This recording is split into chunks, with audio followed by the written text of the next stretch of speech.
Hello mga kapatid, magandang umaga po. Eto na naman po si Aling Marie, ang inyong ate, tita, nanay, no? At ang palagi niyong kakampi. Alam niyo mga kapatid, siguro napakasakit isipin na may mga magulang na pinapayagan ng mga anak nila na turuan ni Sara Duterte ng kabastusan, ano? Si Sara Duterte po ay hindi na dapat ito naririnig o nakikita ng mga bata ang mga ginagawa nito. Sana nananawagan ako doon sa mga magulang ng mga paslit na tinuturuan ni Sara Duterte ng kabastusan sa mga kasamahan niyang nakaupo sa gobyerno, no? At sana po kayong mga magulang makarating sa inyo itong aking video. Ako po ay nagpapaalala lang sa inyo sapagkat ang mga paslit ay walang naiintindihan sa problema ng bayan. Ang alam lang nila ay kumain, matulog, maglaro at mag-aral. Hindi nila alam ang mga kabastusan, ang mga ipinapakita ni Sara Duterte na kawalang respeto sa kapwa. Hindi nila alam yan. Kaya pwede po ba na inyong subaybayan ang inyong mga anak at huwag payagan si Sara Duterte na malapitan ang inyong mga anak. Gayon din sa mga guro. Kayong mga guro, turuan nyo ang inyong mga sarili na kumontra sa mga ginagawa ng mga politikong kagaya ni Sara Duterte na nambabastos ng mga kapwa niya politiko. No, sapagkat hindi magandang mapamarisan yan ng mga kabataan. Binibrainwash na ni Sara Duterte ang kaisipan ng mga batang paslit ngayon pa lang. Kaya pwede po ba? Yan po ay dikta at turo ng China sa kanila. Sapagkat ang mga Chinese, mga walang modo yan. Eto pakinggan nyo ha, kundi ba naman kayo talagang magagalit, ano?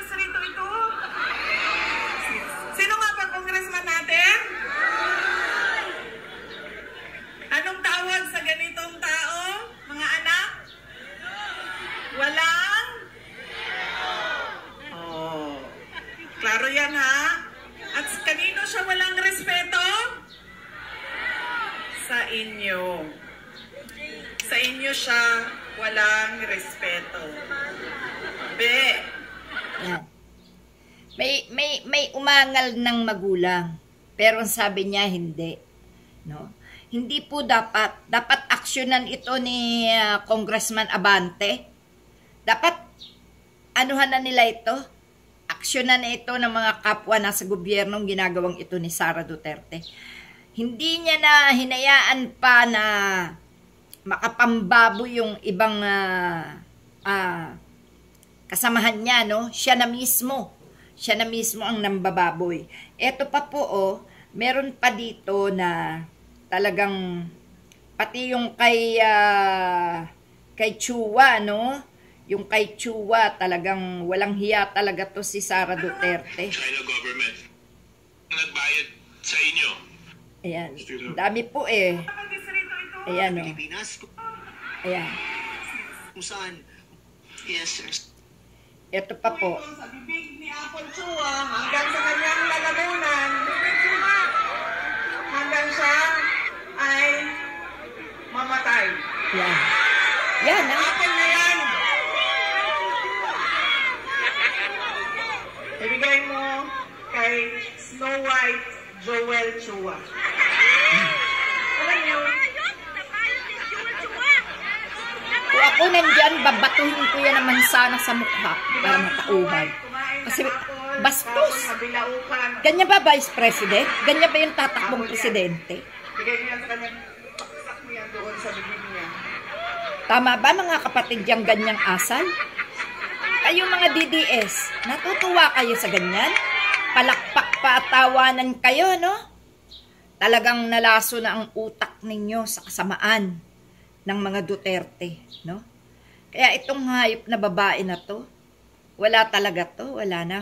Baliw na to, adik pa, no? Sila yung mga tunay na baliw at adik, no? Ayan, no? Tingnan nyo, ulitin natin, ano?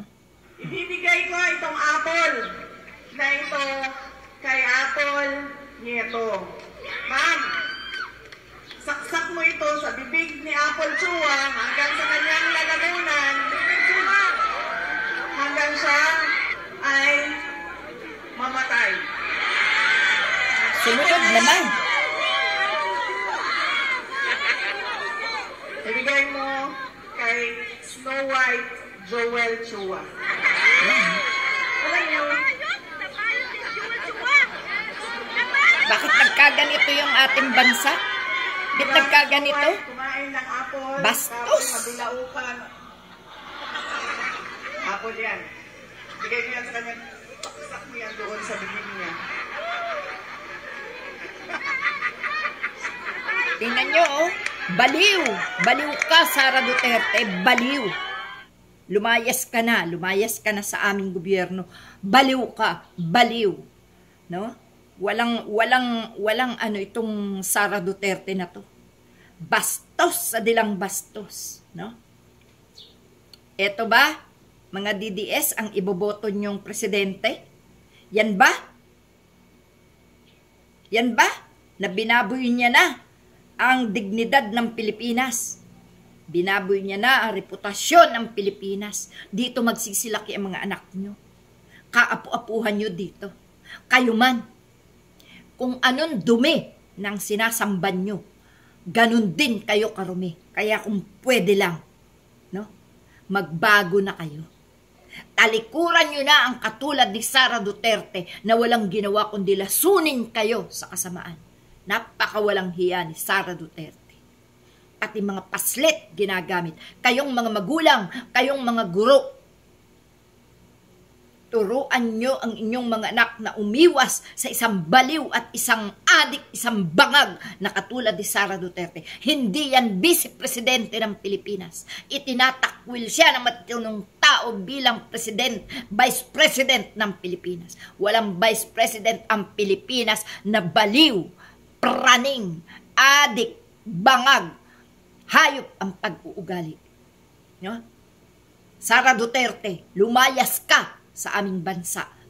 Isa kang mancha, isa kang dumi, no? Isa kang mabahong hayop na nakakahawa dito sa aming bansa. Lumayas ka. Napakabastos mo. Hindi ka nalang pinapatulan ng mga kapwa politiko dahil kung papatulan ka, ibinaba na nila ang level nila sa'yo. Wala kang kwenta, anak ng berdugo.